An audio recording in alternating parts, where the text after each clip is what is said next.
दूसरी ओर टेजर पे हुड वाला एक आदमी हमला कर देता है, जिसके सामने टेजर की पावर बेकार थी। वो टेजर को एक पोर्टल से कहीं ले जाने लगता है और तभी टेजर चाकू से हमला कर उसके हाथों से निकल जाता है, मगर पोर्टल से हुड वाला एक और आदमी निकलकर उस परे हमला करता है, जिसे सबरीना रोक लेती है।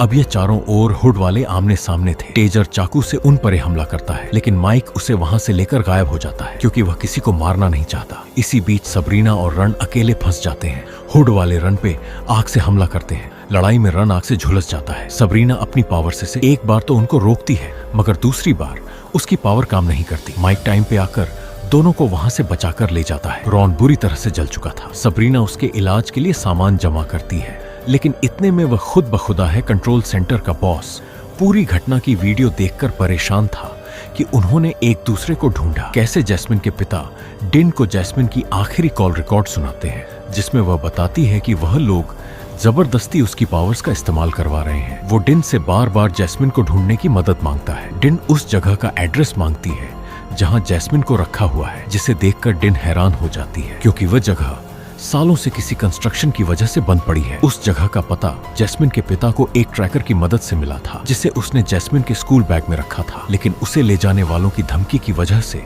वो उस जगह डरा नहीं गया। डिन माइक को फोन करती है, लेकिन माइक फोन नहीं उठाता। डिन उस एड्रेस के बारे में गल करती है और घर से निकल जाती है। सबकी रात बहुत बुरी निकली थी। टेजर गुस्से में माइकल पे हमला कर देता है कि सब इसी की वजह से हो रहा है, लेकिन सबरीना उसको रोक देती है। कंट्रोल सेंटर का बॉस आंद्रे के पास जाता है, जिसे कैद करके रखा हुआ था। जैस्मिन को आंद्रे को हील करने के लिए लाया जाता है। उसकी पावर से आंद्रे ठीक हो जाता है। बॉस आंद्रे को एक इंजेक्शन लगाकर उसके हाथ खुलवा आता है। वो आंद्रे को एक ऑफर देता है कि हमारे लिए काम करो और अपने जैसे लोगों को ढूंढकर हमारे पास लेकर आओ। जिंदा या मुर्दा दोनों के लिए अच्छी कीमत मिलेगी। जिन लोगों के पास ये पावर्स है वो इसका इस्तेमाल करना सही से नहीं जानते, इसीलिए हम उनको ट्रेनिंग देते हैं और ठीक होने के बाद यहाँ से जाने देते हैं। आंद्र के पूछने पर वो इस पावर का राज बताता है कि तुम्हारे माँ बाप में से किसी एक या फिर दोनों को सिका सिल की बीमारी होगी। तुम्हारी पावर सूप सिल की वजह से है, जो सिका सिल का एक न्यूट्रिशन वर्जन है, और कुछ लोगों के शरीर में ये तब तक दबा रहता है जब तक वह किसी दूसरे सुपर सेल वाले इंसान के नजदीक नहीं आता।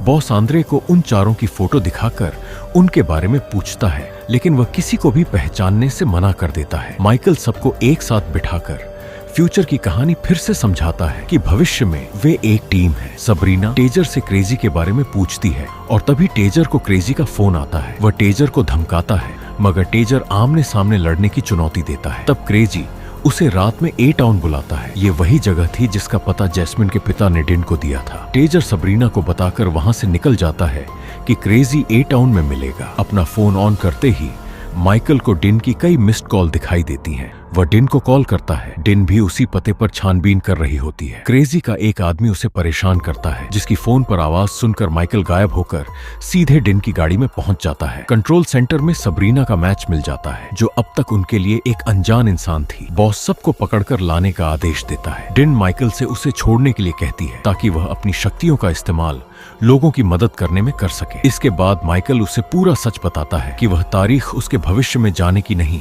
बल्कि डिन की मौत की तारीख है। बॉस के आदेश के बाद हुड पहने हुए लोग सबरीना के घर पहुंचते हैं, लेकिन सबरीना और रॉन वहां से पहले ही निकल चुके होते हैं। अपनी मौत की बात सुनकर डिन सदमे में आ जाती है। वह अपना बचा हुआ समय माइकल के साथ बिताना चाहती है। सबरीना और रॉन भी उसी जगह पहुंच जाते हैं